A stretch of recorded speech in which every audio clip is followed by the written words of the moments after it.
a nossa série de panorama do Novo Testamento, pensando nas cartas do apóstolo Paulo, dentro desse subgrupo que hoje também a gente encerra esse subgrupo, que são os grupos das cartas que Paulo escreveu durante a sua prisão, né? Já falamos de Efésios, de Colossenses e de Filemão. Nós pulamos Filipenses, porque Efésios, Colossenses e Filemão foram escritos meio que ao mesmo tempo, né? Então a gente está seguindo meio que uma lógica cronológica. Não dá para saber se Filipenses foi escrito antes ou depois, dentro dessa cronologia, mas a gente tem uma certa certeza de que Efésios, Colossenses e Filemão foram escritas ao mesmo tempo, porque é o mesmo emissário do apóstolo Paulo que leva essa carta, é o mesmo que leva para Éfeso, é o que leva a Colossenses, e Filemão era um cristão da igreja de Colossos, né? E a situação lá que Paulo trata com Filemão, ele trata aos olhos da igreja de Colossos. Então, são 3 cartinhas que estão dentro do mesmo conteúdo ou contextual, né? Dentro do mesmo contexto. Filipenses já é uma carta um pouquinho diferente, por isso a gente deixou ela por último. Então, hoje a gente vai falar exatamente da carta aos Filipenses, como essa última carta desse bloquinho que nós estamos falando das cartas que Paulo escreveu quando estava preso. Não é também fácil precisar onde Paulo estava preso. A hipótese mais aceita até o dia de hoje é de que fala daquela prisão no final de Atos, quando ele estava preso em Roma. Parece que é a prisão mais coerente para nós dizermos que foi durante essa prisão que Paulo escreveu essas cartas. Mas alguns que tentam defender o tempo em que Paulo ficou preso em Cesareia. Antes de Paulo chegar em Roma, ele ficou preso em Cesareia 2 anos. Então, alguns vão tentar afirmar que foi nesse tempo que Paulo escreveu essas cartas. A tradição tem afirmado ao longo de séculos que foi quando ele estava em Roma. Essa discussão vem agora nos últimos 200 anos, né? Então, ao longo de 2000 anos da história da igreja, nos últimos 200, no dízimo, né, desse tempo, nos últimos 200 anos é que tem uma certa discussão para saber se foi quando ele estava em Roma ou se foi quando ele estava em Cesareia. Independente disso, a carta fala de maneira muito clara que Paulo está preso, seja em Cesareia, seja em Roma. Então, é um contexto de prisão. Paulo, inclusive, está apreensivo em relação ao seu destino. Não diria necessariamente apreensivo, porque é nessa carta que ele vai dizer, olha, para mim o viver é Cristo e o morrer é lucro. Então, para ele, tanto faz ele ser liberto, ele dizia, eu espero ser liberto por causa de vocês, né, para abençoar a vida de vocês. Mas se eu tiver que morrer aqui nessa cadeia, tá bem também. Para mim, o viver é Cristo e o morrer é lucro, né? O que é impressionante, né? Uma pessoa que consegue olhar para a vida pelo prisma da eternidade, ninguém consegue roubar a paz dessa pessoa, né? Nem o corredor da morte consegue roubar a paz da pessoa, porque ela fala assim, eu já ganhei o que mais precioso eu podia ganhar. As pessoas podem tirar tudo de mim, até a minha vida, né? Mas no final das contas vão estar só me antecipando a minha chegada, a minha herança. Então é uma resiliência, é um coração que é muito difícil da gente desenvolver, né? Nos dias de hoje, tão apegado ao tempo presente, né? As coisas dessa vida. A vida é muito boa, a vida é muito gostosa de viver, mesmo com todas as dificuldades que a gente enfrenta. A gente ama viver, né? Não sei vocês, mas eu amo viver, né? Se eu pudesse, eu ia direto, né? Assim, só pegava a escala, já ia direto, não queria experimentar a morte, não. Mas no final das contas, a nossa vida, ela, uma vez que a gente entende o peso da eternidade, a gente sabe que o tempo aqui ele é muito, muito rápido, ele é muito breve. E que a maior parte da nossa existência nós vamos passar no reino por vir. O tempo de cá, comparado com a eternidade, é um sopro, é um nada. A gente vive aí 80, 90, 100 anos, né? Vamos jogar aí bem para cima. Mas o que a gente vai experimentar diante da presença de Deus vão ser eternidade, da eternidade e da eternidade. Então, essa visão da eternidade nos coloca um pouco mais de esperança nos dias presentes, mesmo diante de adversidades, como no caso de Paulo, mesmo em face de uma possível condenação à morte. As cartas do apóstolo Paulo, como nós vimos até aqui, elas têm uma lógica muito fácil da gente perceber.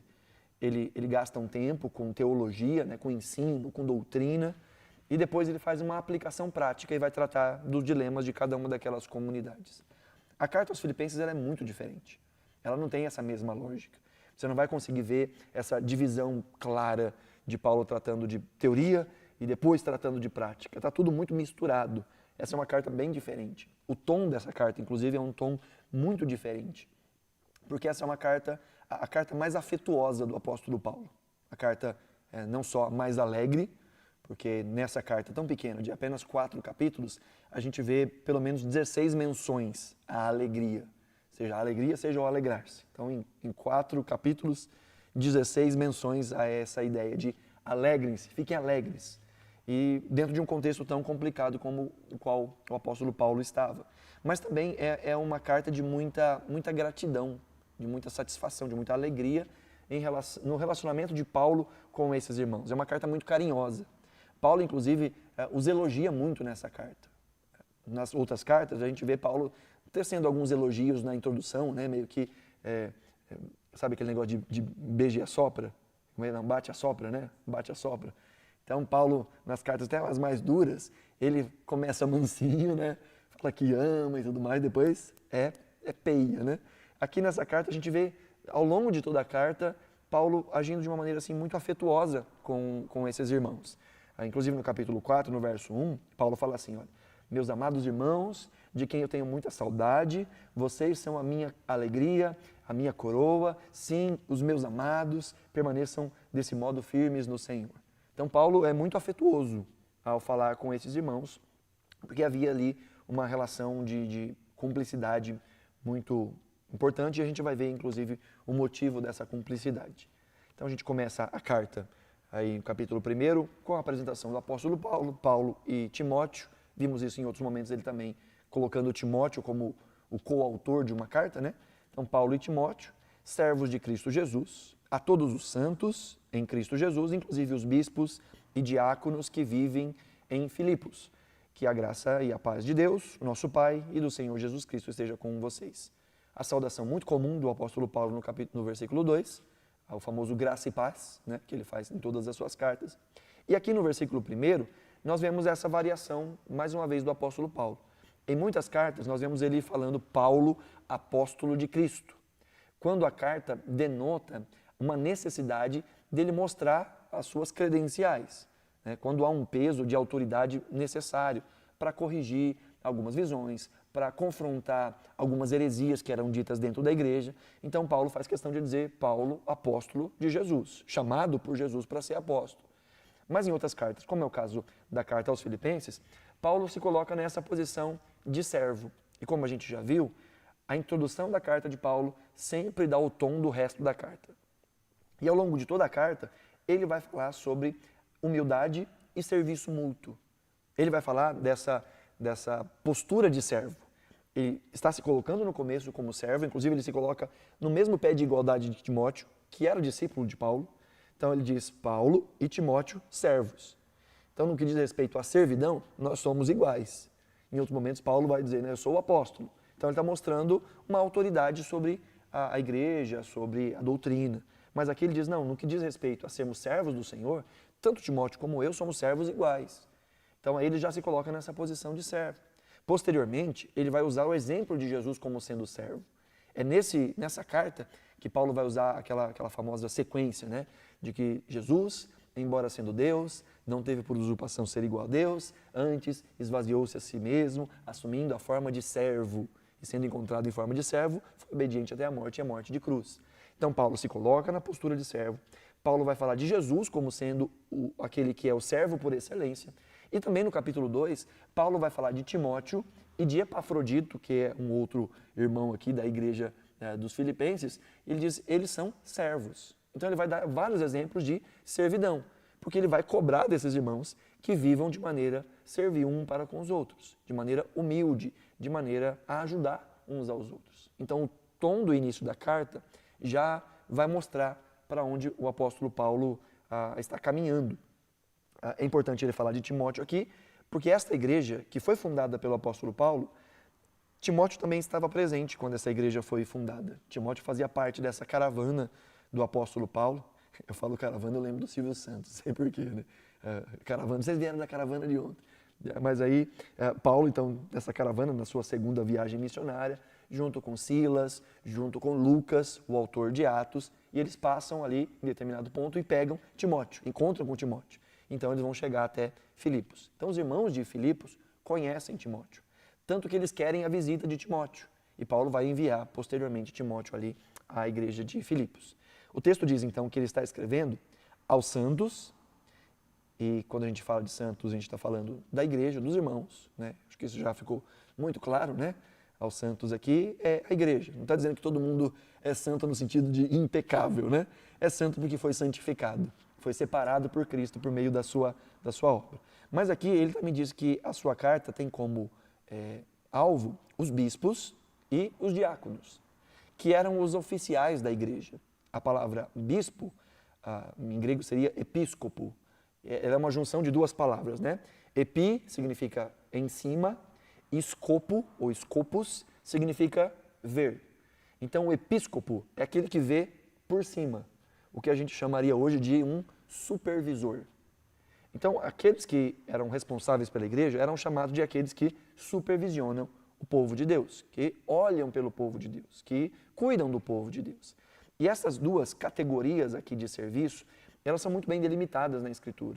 Enquanto que os bispos, ou os presbíteros, ou os pastores, né, são aqueles que vão cuidar da vida espiritual da comunidade, os diáconos eram aqueles que tratavam das questões humanas e materiais. Eram os diáconos que faziam as visitações, eram os diáconos que cuidavam da questão da ação social, que faziam a distribuição dos alimentos, das ofertas. Então, essa era a mão de obra das necessidades cotidianas, diárias, da vida como um todo. Então, essas duas áreas eram cobertas e sempre cobertas pela igreja. A igreja se importava com a vida espiritual, isso por meio dos seus pastores. E aqui é interessante pensar que nós estamos falando de igrejas numa cidade, então a esse ponto a igreja já havia crescido, e de bispos, não de um bispo, mas de várias pessoas que ajudavam nesse processo de cuidar da igreja espiritualmente. E também de várias pessoas que ajudavam nesse processo de cuidar das questões materiais da igreja, das necessidades práticas da igreja, né? Então, cuidado com a fé, mas também o cuidado com as necessidades humanas. É para essas pessoas que Paulo está escrevendo. Isso também pelo fato de que a igreja está dando assistência para o próprio apóstolo Paulo. Então, isso era algo como prerrogativa da igreja, mas sempre direcionado pelos seus próprios líderes. Então, ele está falando também com esses líderes pela ajuda que eles têm prestado ao ministério do apóstolo Paulo. Então, diz aqui que ele está escrevendo a estes que vivem na cidade de Filipos. Aí, nosso famoso mapinha, né? Famoso mapinha. Aqui, Filipos está bem aqui, ó, aqui em cima, né? Então, a gente está distante. Se a gente pensar no mapa, Israel vai estar bem lá embaixo, bem lá para baixo. Aqui é a região da Ásia, e aqui, passando para cá, nós já estamos dentro do continente europeu. Essa porção aqui era chamada de Macedônia, mas já era na Europa.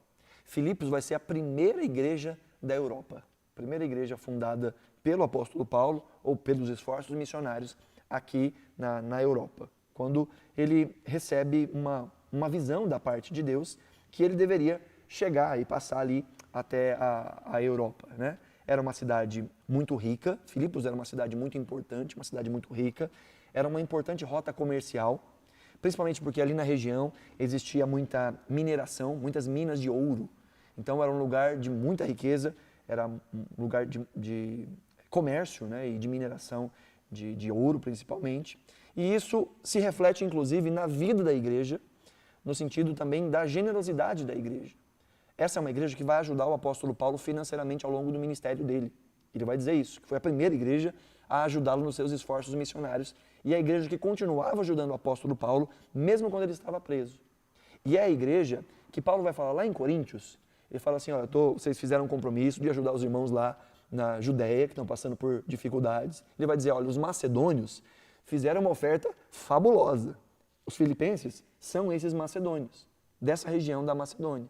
Então, era um povo que tinha muitas condições financeiras, diferente agora de Jerusalém, que passava por grande dificuldade financeira, e que agora age de maneira generosa, não só para suprir o apóstolo Paulo, mas para suprir as necessidades dos irmãos que havia ali em Jerusalém.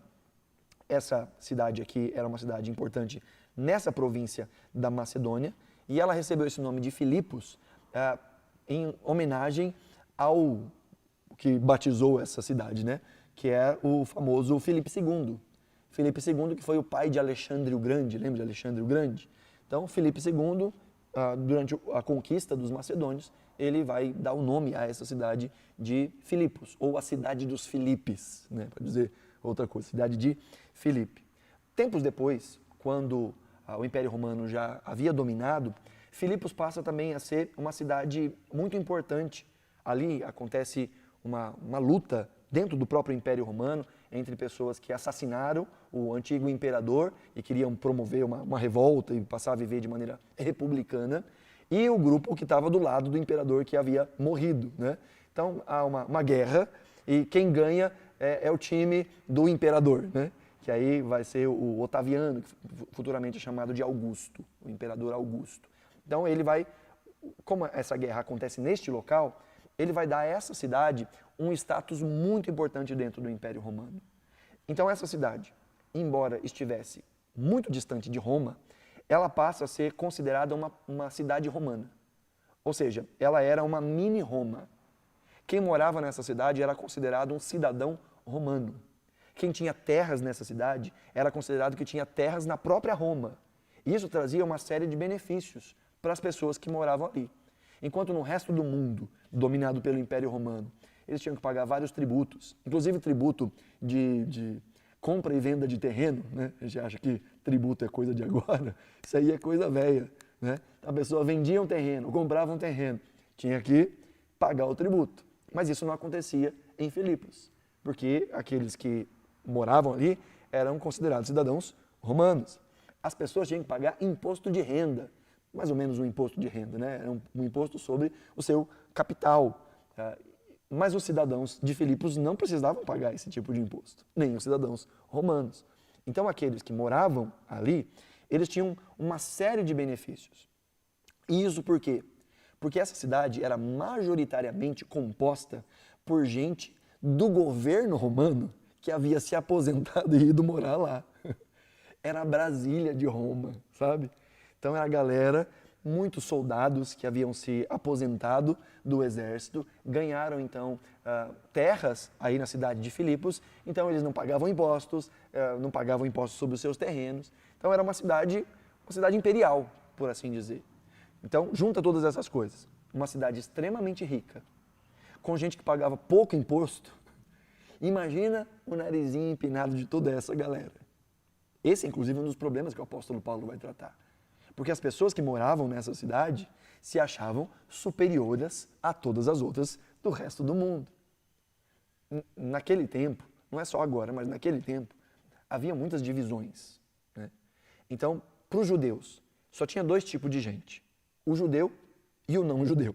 Ou melhor, o judeu e o resto. Não é judeu? Faz parte de todo o resto. Para o grego, só tinha dois tipos de pessoa. Aqueles que falavam grego e aqueles que falavam que eles chamavam de bárbaros, né? Não sabe nem falar direito, fica só, né, gaguejando, vocês são bárbaros. Então, para os gregos tinha só dois tipos de gente. E para o romano tinha só dois tipos de gente, os romanos e o resto. Então era tudo assim, nessa base de divisão. Mas soma-se a isso o fato de que os romanos que moravam aqui em Filipos tinham um alto poder aquisitivo e uma alta influência no governo romano. E por que é importante saber isso? Porque quando a gente vai ler a carta aos Filipenses, Paulo está tratando disso o tempo todo. E quando a gente agora vai ler a carta aos Filipenses, a gente vai começar a perceber um pouco mais do tom e por que é que ele escolhe certos tipos de palavras para falar a respeito disso. As pessoas que tinham esse orgulho de terem nascido ali em Roma eram aqueles grandes patriotas romanos, né? Aí Paulo vai dizer assim, olha, cuidado, a nossa verdadeira pátria está nos céus. Por que ele está falando isso? Porque aquelas pessoas tinham um grande orgulho a respeito da sua pátria. No que diz respeito a esse status romanos, tinha aí esses benefícios, né? Então eles estavam debaixo das leis romanas. Quem mandava ali não era um governador local, como acontecia em outros lugares. O governo romano, quando dominava uma região, por vezes ele deixava com que aquela própria região se autogovernasse e apenas pagasse imposto e tributo para o Império Romano. Isso aconteceu em Jerusalém. Durante muito tempo, Herodes era aquele que governava o território de Israel. E Herodes era um idumeu, era do tronco lá de Abraão, né? Não era um judeu puro sangue, mas era ali um descendente de Abraão também. Então tinha esse tipo de liberdade Tanto é que eles faziam, esses reis ou esses governadores, faziam o que queriam. Em Filipos, não. Em Filipos, quem manda é o imperador. Quem manda são as autoridades romanas. Então, a pessoa tinha uma cidadania romana, que dava a ela vários benefícios, não só tributários, como a gente viu, mas, por exemplo, um cidadão romano não podia ser preso e nem ser açoitado ou passar por qualquer tipo de sofrimento estatal, né? Qualquer tipo de punição estatal, sem um julgamento justo. Era o tal do transitado em julgado, sabe? Só podia ser punido depois do julgamento justo. Os demais, não. Se o Império Romano visse alguém e julgasse que aquela pessoa estava cometendo algum crime, alguma coisa que eles não gostassem, eles desciam a peia, ou prendia, ou açoitava. Eles tinham toda a autoridade para isso. Mas cidadãos romanos eram tratados como cidadão de primeiro escalão, né? Então, em Filipos se falava latim, enquanto no resto do mundo era grego, em Filipos se falava latim. Então havia essas imunidades, imunidade punitiva, essa questão da isenção dos impostos. Eles podiam apelar ao imperador, então, né, podiam ser julgados no STF da época. Eu quero ser julgado lá pela última instância. Os cidadãos romanos podiam fazer isso. Os demais não tinham essa mesma regalia, por assim dizer. Então, tendo isso em vista, nós vemos algumas expressões, como eu disse. A nossa pátria está nos céus, no capítulo 3. Paulo vai falar no capítulo 1 sobre a guarda pretoriana, que era a guarda do imperador. Ele vai falar do palácio do imperador César.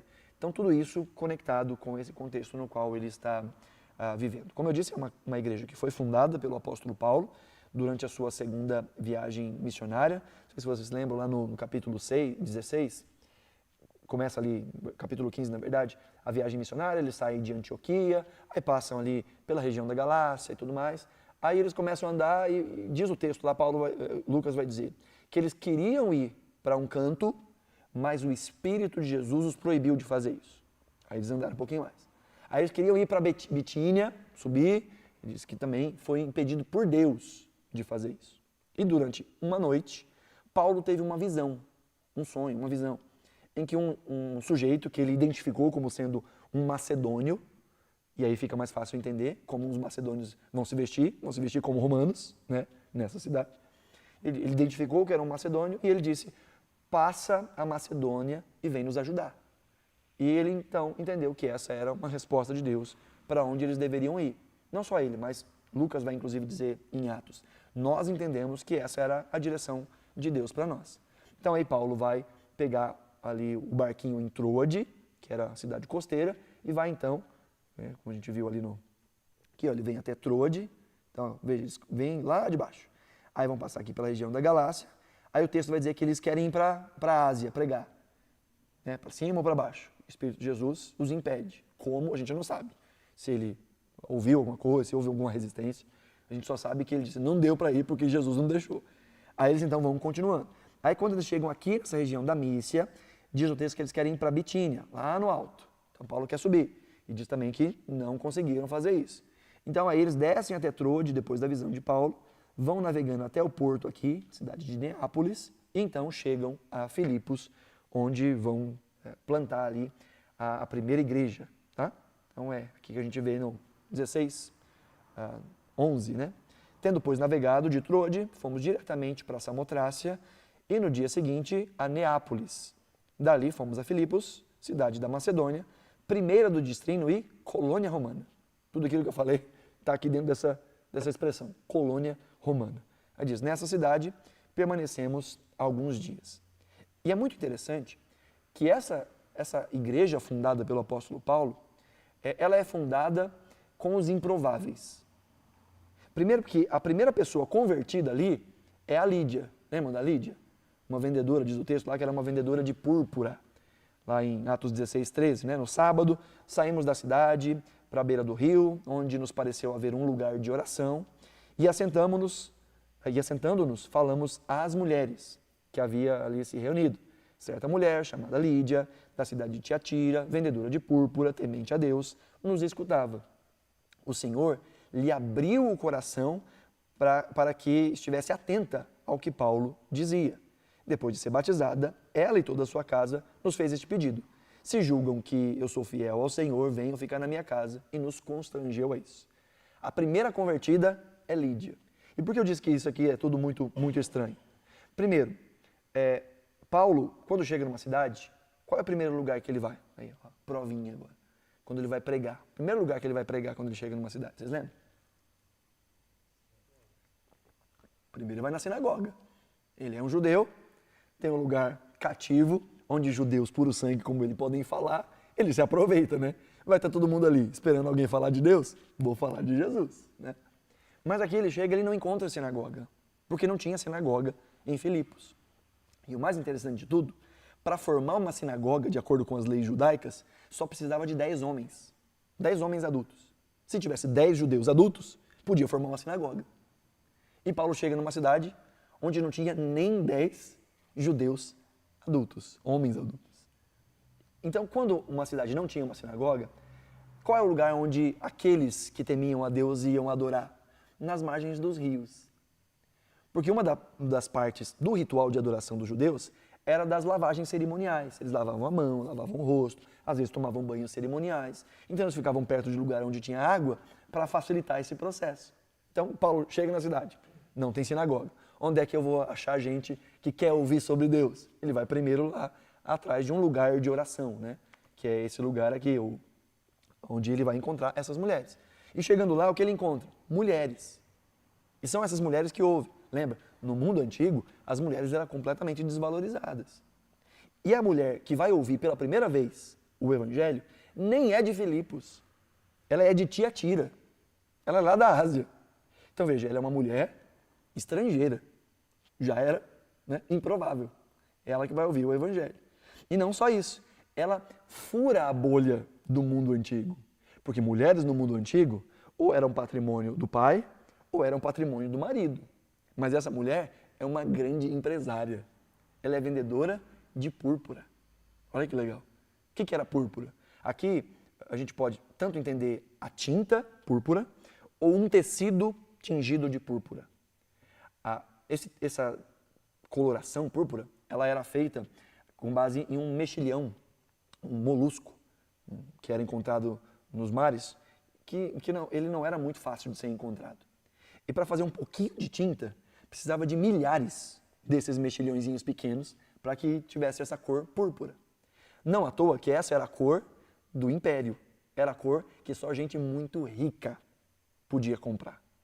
Então a mulher que vende púrpura é uma mulher, primeiro, muito rica, muito bem sucedida, e segundo, com um grande trânsito social, ao ponto de que ela é identificada pela cidade de onde ela veio e pela sua profissão. Lembra que no mundo antigo as pessoas não tinham sobrenome, não tinha André Faustino. Ou recebia o nome do pai, se o pai fosse mais famoso que o indivíduo, ou recebia o nome da cidade, né? É que nem hoje a gente fala assim, o fulano mineiro, né? Eu vou lá na casa do Ceará, eu vou lá na casa do pernambucano, né? Era um jeito de identificar a pessoa. Ou a pessoa era identificada, quando muito próspera, pelo seu ofício, pelo seu trabalho. O carpinteiro, o ferreiro, a vendedora de púrpura. Lídia é tão importante que ela é identificada pelas duas coisas. Pela sua profissão e pelo lugar de onde ela veio. Inclusive, alguns vão debater se Lídia era de fato o nome dela ou se era, a gente chama de etnômio, que é esse negócio de fulano paranaense, ou fulano o mineiro, o pernambucano. Porque Lídia era o nome da região onde ficava Tiatira. Então pode ser que esse nem era o nome dela de verdade, juntando de novo esse lugar onde, Tiatira era o lugar onde se vendia muito desse tipo de tecido. Então veja, uma mulher estrangeira, muito bem sucedida, é aquela que vai dar ouvidos ao Evangelho em primeiro lugar e que vai abrir a casa para a plantação da primeira igreja no solo europeu. Só coisa que não faz sentido, né? Para mostrar que o Evangelho, ele alcança todo tipo de gente. Todo tipo de gente. Os pobres, os ricos, os nacionais, os estrangeiros, homens e mulheres. Todo mundo tem um espaço à mesa de Jesus. Né? E essa mulher vai ser responsável por abrigar a igreja durante muito tempo. Durante muito tempo. ao ponto de que ela diz, olha, vamos para minha casa. Então essa mulher estrangeira, ela não era uma judia, ela não era judia de nascimento. O texto diz que ela era uma temente ao Senhor, vendedor de púrpura, temente a Deus.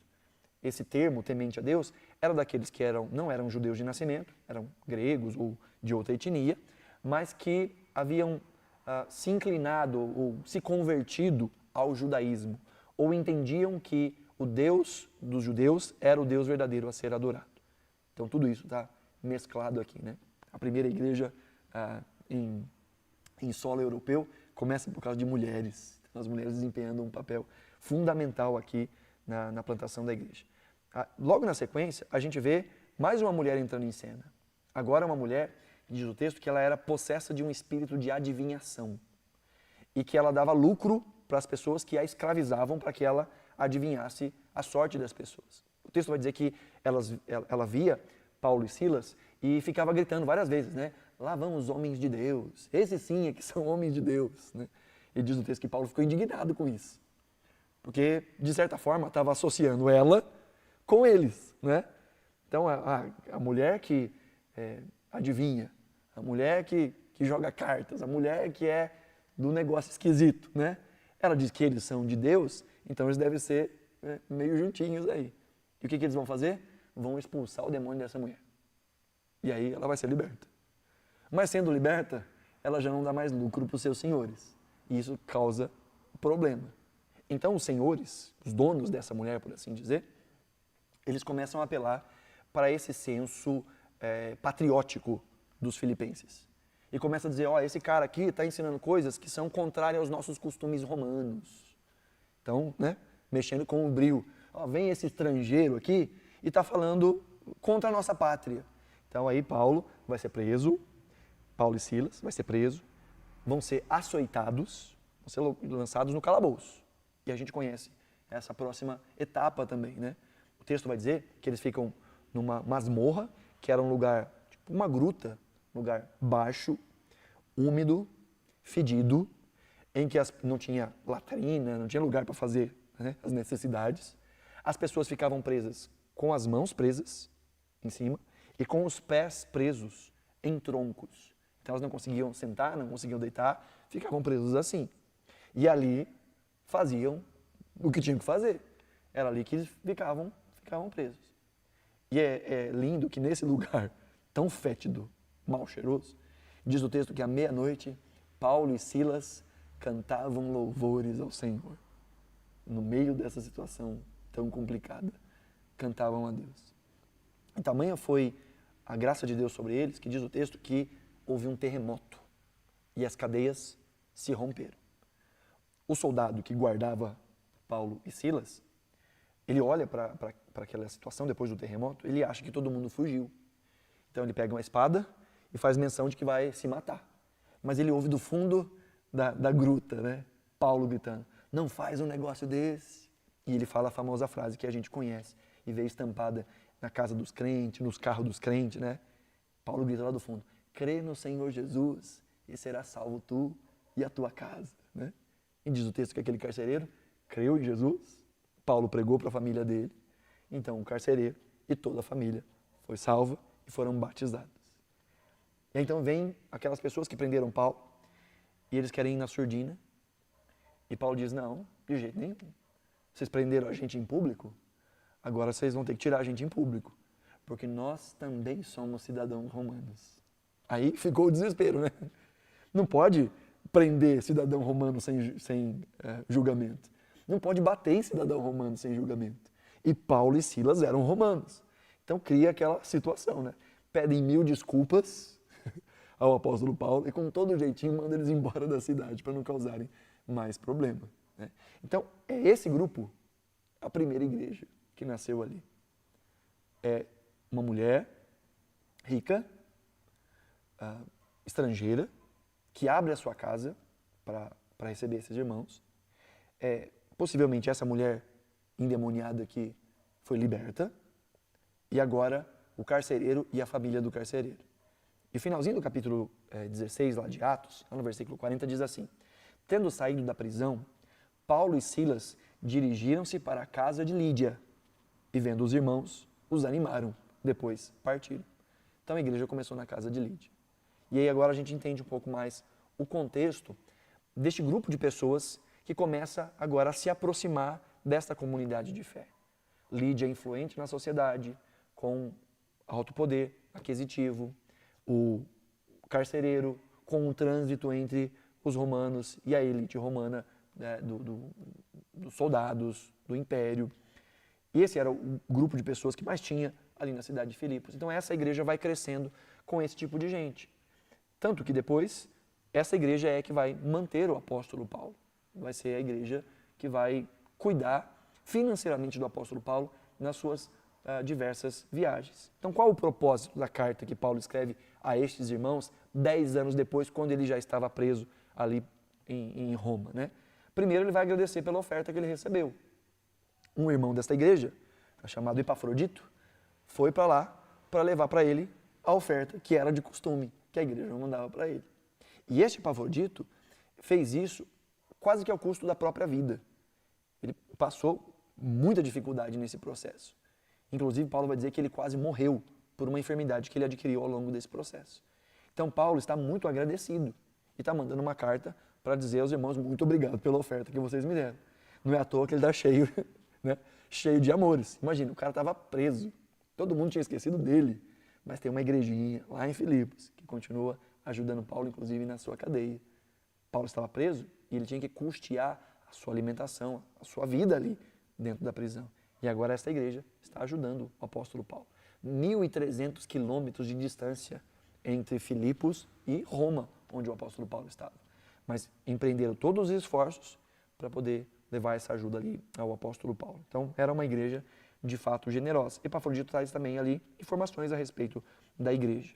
Então, Paulo vai, além disso, explicar o retorno de Epafrodito. E os irmãos ficaram sabendo que ele tinha ficado doente, então Paulo vai dizer, ficou doente mesmo, quase morreu, mas graças a Deus deu tudo bem, né? Para que vocês não ficassem tristes, para que eu não ficasse triste. Epafrodito está bem, então ele vai mandar de volta o Epafrodito. Vai também mandar notícias sobre ele, aí ele vai falar a respeito da propagação do evangelho, mesmo quando ele estava ali em cadeias. Paulo vai olhar para a sua situação e vai dizer que está alegre por passar por esse tipo de sofrimento, porque esse sofrimento estava trazendo glória ao nome do Senhor e muitas pessoas estavam sendo convertidas pelas cadeias do apóstolo Paulo. Ele vai dizer, olha, tem muita gente que está sendo encorajada a continuar a pregar o evangelho porque está vendo a minha situação. Eu estou preso, não baixei a cabeça, as pessoas estão pensando, né? Se ele que está preso está feliz e pregando o evangelho, que dirá eu que estou solto, né? Então ele vai dizer, ó, tem gente que está sendo muito encorajado com as minhas cadeias. Então Paulo está dando notícias ali a respeito dele mesmo. E vai exortar também a igreja à unidade nessa divisão de classes que também já estava surgindo ali dentro da igreja. Um lugar onde tem gente muito rica, também tem gente muito pobre que serve essa gente muito rica. E aí quando elas vão para a igreja e se converte o rico e se converte o rico tem que olhar para o pobre como irmão. Não tem essa de eu sou rico e você tem que ser subjugado. Não tem essa de eu sou homem, você é mulher, eu sou uma coisa, você é outra, eu sou branco, você é negro. Não tem essa, no corpo de Cristo não tem essa. Todo mundo se olha olhos nos olhos. Todo mundo partilha da mesma mesa. Então Paulo vai exortar a igreja a essa unidade. Vai falar de humildade, vai falar de unidade. Inclusive vai tratar ali dessa unidade que parece que estava tendo um treta entre duas irmãs ali, né? A Evódia e a Sintique. Não sabemos qual era a briga delas, mas que elas não estavam se acertando. E Paulo diz, irmãs, vocês me ajudaram no ministério. Vocês são crentes, vocês nasceram de novo. Mas mesmo crente briga, né? Mesmo crente faz umas coisas que não devia fazer. Mesmo crente às vezes fala coisas que não devia falar, faz coisas que não devia fazer. Então aqui Paulo está tratando da vida como ela é. Nasceram de novo, mas tem coisas que precisam ser resolvidas. E Paulo então vai tratar também dessa disputa que havia entre essas irmãs. E por último, Paulo também vai advertir a igreja dos falsos mestres ou dos falsos profetas. Olha que interessante, como eu disse, não tinha nem sinagoga naquela cidade. Não tinha nem 10 judeus, homens adultos, para poder formar uma sinagoga. Mas quando a igreja foi formada, vieram os judaizantes. Vieram os judeus convertidos ao judaísmo, ou os judeus convertidos ao cristianismo, chegaram na igreja para dizer, vocês têm que circuncidar, vocês têm que guardar o sábado, vocês têm que guardar a dieta judaica. Então Paulo vai dizer, não é assim que as coisas funcionam. Paulo vai chamar esses irmãos, esses judaizantes, de cães. Diz, cuidado para não ouvir os cães. Paulo vai chamar esses irmãos aqui de inimigos da cruz de Cristo. Paulo não tinha papa na língua também não, viu? Paulo falava umas verdades de vez em quando. Ao ponto de que ele fala assim, eles estão falando que eles são alguma coisa, porque são circuncidados, isso, aquilo, outro. Aí Paulo vai também dar o pedigree dele, igual ele fez lá em Corinto. Ele vai dizer, foi circuncidado ao 8º dia, fariseu de fariseus, né? Eu era zeloso, tão zeloso pela fé judaica que eu perseguia a igreja, eu matava os crentes. Paulo vai dizer, mas todas essas coisas, ele vai dizer, eu reputo isso como lixo. É assim que a NA traduz. A todas essas coisas eu considero lixo. Mas não é lixo que Paulo fala não, tá? Paulo usa uma palavra um pouco mais forte. Paulo vai falar, todas essas coisas eu considero como adubo humano. Para não falar o termo que ele usa aqui. Paulo vai dizer, essas coisas tudo para mim é M. Ele vai usar a palavra de maneira muito enfática. Então ele chama de cães, ele é brabo nesse negócio quando a doutrina está tentando ser pervertida, né? Então, ao mesmo tempo que ele trata os irmãos de Filipos com muito amor, ele também trata com muita energia aqueles que querem se opor à fé e fazer com que os filipenses venham a tropeçar. Tá bom? Então aí a gente vem para as subdivisões da carta. Paulo começa no capítulo 1 verso 1 até o 11, a sua famosa saudação, né? Então não tem aquela delimitação como a gente costuma fazer. Essa aqui é a parte teórica, essa é a parte prática. Está tudo misturado aqui. Então Paulo começa com uma saudação, ora por eles, mostra a sua gratidão por eles. Depois ele vai falar da sua própria situação, do fato de ele estar aprisionado, mas ainda assim o evangelho continua se expandindo, que a guarda pretoriana ouviu o evangelho dele enquanto ele está preso. E ele vai falar dessa situação do ganha-ganha, né? Ah, eu não sei se eu vou ser solto ou se eu vou morrer, mas para mim tanto faz, porque para mim o viver é Cristo e o morrer é lucro. É nessa sessão que ele fala todas essas coisas, ele vê a sua prisão de uma maneira otimista e também ele vê a utilidade da sua prisão. Ele vai falar que tem gente se convertendo e tem gente que está sendo encorajado pelo seu exemplo, pelo seu testemunho. Depois do versículo 27 do capítulo 1 até o capítulo 2, 18, ele começa a encorajar os irmãos, falando sobre esse exemplo de permanência em meio às perseguições, sobre essa ideia de alegrem-se. Mantenham a alegria independente das circunstâncias, mesmo que as situações não sejam como a gente espera que elas sejam. Quando a gente olha para Deus e a gente lembra da graça de Deus e daquilo que está preparado para nós, a gente consegue encontrar alegria mesmo em meio às circunstâncias adversas, mesmo em meio à tristeza. E Paulo então vai falar sobre isso, sobre permanecer firme no meio das adversidades. Ele vai falar sobre o exemplo de Jesus, como sendo esse que se fez servo em todas as coisas, e vai dizer que esses irmãos são como que luz em meio às trevas. Assim como Deus disse para Moisés de que Jerusalém, que Israel seria a luz entre as nações. Depois Jesus disse aos seus discípulos, vocês são luz entre as nações. Agora Paulo está dizendo, vocês são luz entre o povo no qual vocês vivem. Aí no versículo 19 do capítulo 2 até o final do capítulo, ele fala de Timóteo e de Epafrodito, como exemplo de gente que ama a Deus e gente que serve.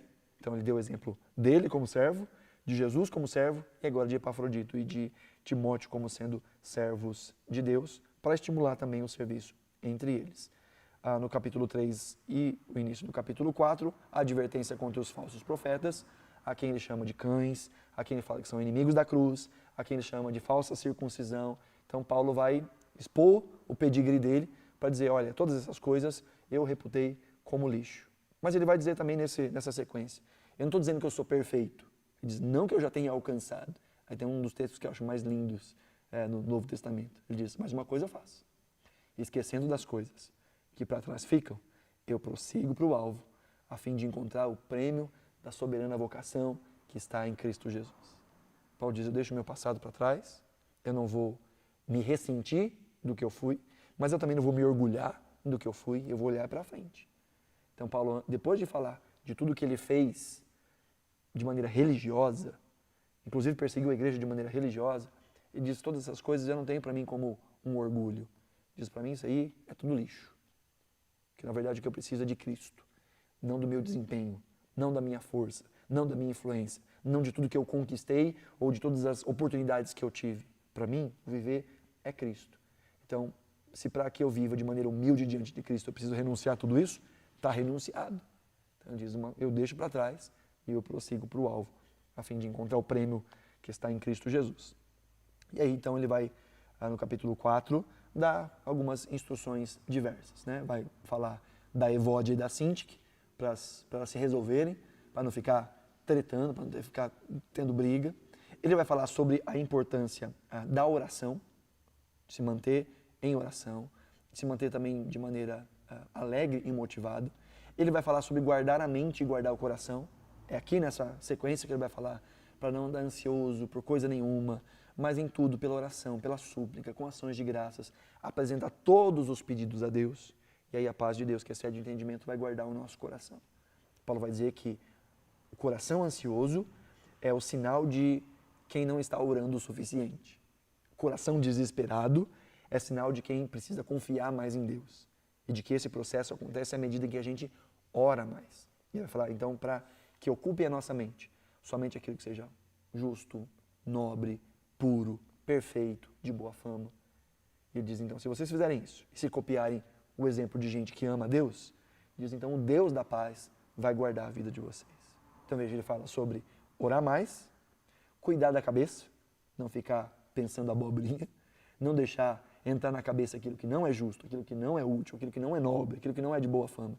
E se você fica pensando no que não presta, o que vai sair é o que não presta.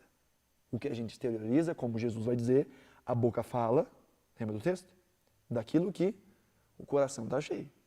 Então, se eu estou falando só de desgraça, se eu estou falando só de problema, é porque o coração só está cheio dessas coisas.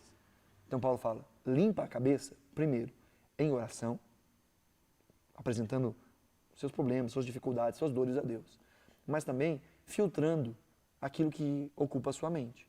Filtrando aquilo que você coloca diante dos seus olhos, filtrando aquilo que você deixa entrar pelos seus ouvidos, o tipo de conversa que você ouve, o tipo de coisa que você vê, as companhias que você tem. Todas essas coisas vão ser as coisas que vão irrigar o seu coração e essas coisas que vão definir a forma como você enxerga o mundo, a forma como você vive e a forma como você fala. Ele vai dizer, isso tudo gera desespero, gera ansiedade. Quer viver uma vida mais leve? Então Paulo diz, ora mais, pensa direito e segue o exemplo de gente decente.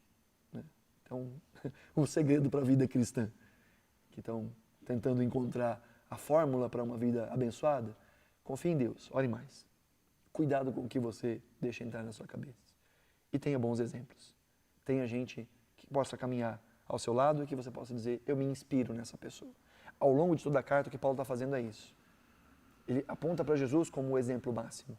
Ele aponta para Timóteo, ele aponta para Epafrodito como gente que não cuida só das suas coisas, mas que cuida do interesse dos outros também, que cuida da vida dos outros, no sentido bom, né? Não é? Fica tentando falar mal, coisa do tipo. Cuida do coração, das necessidades de outro. Paulo vai dizer, olha, não tem ninguém como Timóteo que se importa tanto com vocês. Então Paulo vai dizer, olha, é bom copiar exemplo de gente assim, de gente que inspira, de gente que ama. Né? Então essas são as últimas instruções. E Paulo agora então, no capítulo 4, também vai agradecer pelas ofertas. Ele vai dizer, não que eu tivesse necessitado.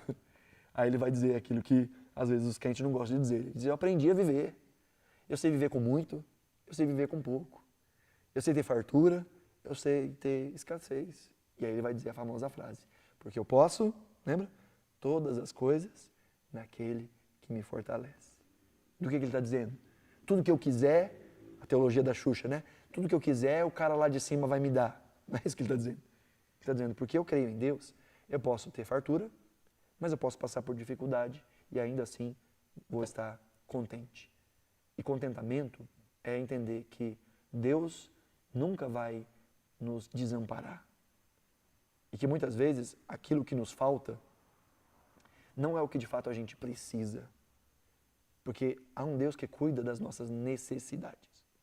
O problema é quando a gente chama coisas que não são necessidades de necessidades. Né? Hoje a gente tem um monte de necessidade. Né? Acaba a energia um dia e fica desesperado. Mas há pouco tempo atrás, 60 anos atrás, ainda no Brasil, em alguns lugares, tem gente que nunca viu energia elétrica, que vive na base do lampião, que acabou, desceu o sol, acabou o dia, é dormir, né? Lamparina. Mas a gente não, é uma necessidade. Acaba a internet, fica desesperado. A internet está fraca, gente, há pouco tempo atrás, isso é coisa da minha geração, e eu sou novinho, hein? Há pouco tempo atrás, a gente esperava meia-noite para poder conectar o computador, lembra? Na linha telefônica. Aí fazia aqueles barulhos, para pagar um pulso só. E a internet era lenta. Para baixar um arquivozinho de 1 mega, era hora, era mais de hora. Porque a internet era os seus 24K. Hoje tem internet de giga, 30 giga, 40 giga, 80 giga. Aí ela dá uma engasgadinha, essa porcaria, não dá para viver. A gente vai chamando de necessidade coisas que são importantes, mas que no final das contas, se acabar tudo, dá para viver. Dá para viver sem energia, dá para viver sem internet, não dá? Dá para viver sem carro, não dá para viver. É difícil, claro que é difícil, mas a gente está muito acostumado. Dá para viver sem muita coisa, mas às vezes a gente vai colocando a nossa satisfação e a fidelidade de Deus ou a nossa a Deus nas coisas que a gente diz, isso é uma necessidade e eu não estou sendo suprido. E a gente esquece que é o que Paulo vai dizer. Tendo o que comer e o que vestir, já está muito melhor que boa parte do mundo aí fora. Tem gente que não tem 3 refeições ao dia. Tem gente que não tem uma refeição ao dia. Tem lugares onde as pessoas estão tomando água barrenta, porque não tem saneamento básico. No nosso país, em estados como o estado de São Paulo, o estado mais rico do Brasil, as pessoas ainda estão fazendo cocô na rua, morando em palafita, porque ainda não chegou saneamento básico. E a gente esquece da graça de Deus no tempo que a gente vive e começa a reclamar, como dizia a minha vozinha, de barriga cheia, né? Reclama de barriga cheia. É claro que as coisas que nos faltam às vezes causam um desconforto, mas isso nunca pode roubar o nosso contentamento no Senhor. De lembrar, o pão de cada dia, o Senhor tem me garantido. Ele tem cuidado de mim, né? E aí termina então com as famosas despedidas do apóstolo Paulo, suas saudações, sua gratidão e a sua oração. Essa é a carta aos Filipenses, né? Uma carta tão curtinha, mas que ensina pra gente sobre que as nossas circunstâncias não devem ditar a temperatura do nosso coração. A gente não pode deixar com que as circunstâncias da vida nos façam viver de maneira miserável. Tem muitas coisas que a gente não tem o controle sobre elas, mas a gente tem o controle de como a gente vai reagir em relação a elas. Às vezes não tem controle das coisas que chegam até nós, mas a gente tem o controle de como é que a gente vai reagir diante dessas circunstâncias. Se a gente vai murmurar, se a gente vai reclamar, se a gente vai blasfemar, se a gente vai dar mau testemunho, ou se a gente vai dizer, não, Deus continua sendo bom e de alguma forma essas situações aqui vão ser revertidas para a glória do nome de Deus. Ou eu vou aprender alguma coisa com essa dificuldade, ou eu vou ver um milagre de Deus em meio a essa dificuldade. Eu não sei o que vai acontecer, mas isso não move o meu coração em relação ao meu sentimento em relação a Deus e a minha confiança de que Ele continua no controle absoluto de todas as coisas. Uma carta pequena, em um ambiente difícil, de prisão, e Paulo fala 16 vezes, alegrem-se, alegria. A alegria do Senhor é sempre a nossa força. Uma carta que nos ensina também a nos inspirar em bons exemplos, uma carta que nos ensina sobre a generosidade em prol do Evangelho, como isso ajudou o ministério do apóstolo Paulo, e como também nós somos chamados a ajudar no reino de Deus por meio da nossa generosidade. Eu estou falando financeira mesmo, seja na nossa comunidade local, seja patrocinando missões, seja abençoando pessoas, abençoando trabalhos, abençoando ações sociais, como os nossos recursos também podem ser usados como um instrumento de adoração ao Senhor. Não só a nossa oração, não só a nossa leitura da Bíblia, mas a forma como a gente administra os nossos recursos. E também para a gente lembrar que, embora a gente viva nesse mundo, a nossa pátria real é a eternidade, é aquilo que ainda está pela frente. Então a gente luta pelo nosso país, a gente tenta votar do jeito certo, a gente reclama das coisas que precisa reclamar, a gente tenta ajudar quem está ao nosso redor, mas no final das contas, a nossa esperança última não é que o Brasil se conserte. A nossa esperança última é que o reino de Deus prevaleça. A nossa esperança última é aquilo que está reservado. Aqui a gente luta com mudar. E a gente não fica colocando a nossa expectativa e a nossa esperança nem em fulano A, nem em fulano B, nem em governo A, nem em governo B. A gente faz a nossa parte. Mas a gente lembra que só existe um Messias e esse Messias vai vir lá na frente. Então não tem ninguém que pode nos salvar do lado de cá. Não sei a nossa ação responsável todos os dias, o nosso viver diário todos os dias, a nossa ação responsável em relação aos governos, mas lembrar que o nosso coração tem que, antes de tudo, estar colocado em Deus e não em expectativas meramente humanas. Amém? Pronto, falei tudo. Alguém tem algum comentário, alguma pergunta? Sempre foram gente benquista, né? Gente bem representada na sociedade, bem feliz. De repente, agora, por causa de Cristo, começa, E Paulo vai dizer, inclusive, no capítulo 2, ele vai falar assim, isso que vocês estão enfrentando, para aqueles que perseguem vocês, é o sinal da perdição deles. Mas o fato de vocês estar sendo perseguido é o sinal de que vocês estão salvos. Ele coloca as duas coisas, né? Dentro dessa ótica de perseguição. Aqueles estão perseguindo porque estão perdidos. E vocês estão sendo perseguidos porque são salvos. Então se alegre pelo fato de estar sendo perseguidos. Né? Então essa visão de que mesmo as situações complicadas atestam a nossa salvação é uma mudança de ótica muito importante. Não só no mundo antigo, mas principalmente no mundo atual, em que muito do evangelicalismo brasileiro, neopentecostal, vem de um tipo de vida que é uma vida imune a qualquer tipo de dificuldade. Então vem para a minha igreja, dá o seu dízimo, faz a sua contribuição financeira, você vai ter o carro do ano, vai ter a casa grande, não vai passar por dificuldade, vai ser o mais bonito da sua casa. Né? Então vende um tipo de experiência que não é a experiência que o evangelho produz. Sabe?